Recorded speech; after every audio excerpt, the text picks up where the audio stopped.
looked up, and she might have thought their surprised faces funny had she planned the episode and still been young enough to get away with such a prank.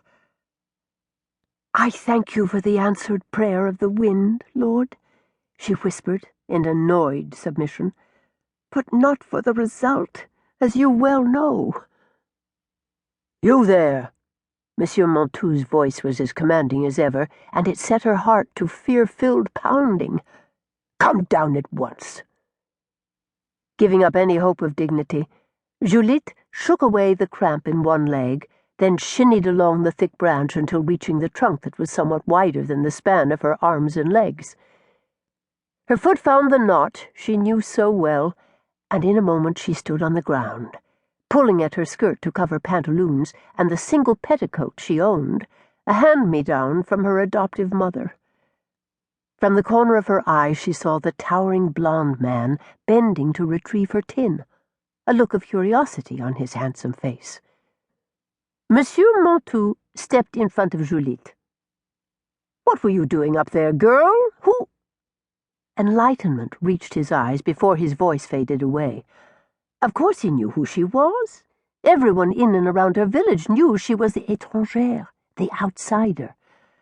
Not only because at least half of the village wouldn't have welcomed an adopted child of Narcisse Toussaint, but because she had been born far away on the island of lepers, off the coast of Greece. Though Juliette had lived among the French villagers for nearly 17 years, some still whispered of her heritage to this day, to passers-by or children too young to already know. "Come here, Julie Toussaint." He pointed to a spot a few feet away. "Stand there, not too close." Monsieur Montou had an angry look about him, but she knew he always seemed that way, from the curve of his nostrils to the arch in his brow. Even when he laughed, and she had seen him do that once, his face held the edge of ire, whether with intent or not. Intent was there now. She obeyed his order and stopped where he told her, at the same time reaching for her property. The man holding the tin started to extend the item, but took a moment to study it before completing the motion. His thumb traced the amateurishly tooled design, fashioned by her adoptive brother.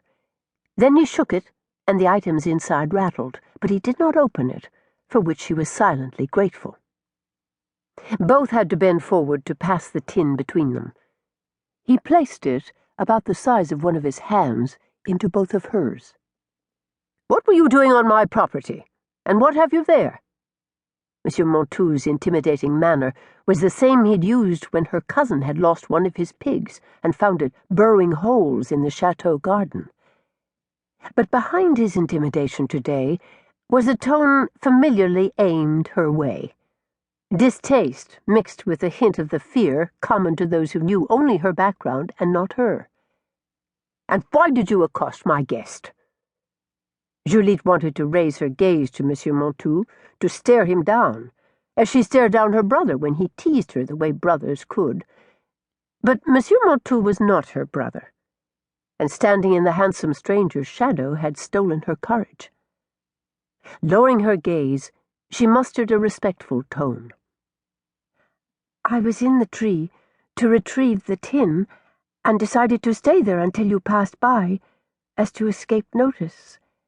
The breeze whipped the box from my hold."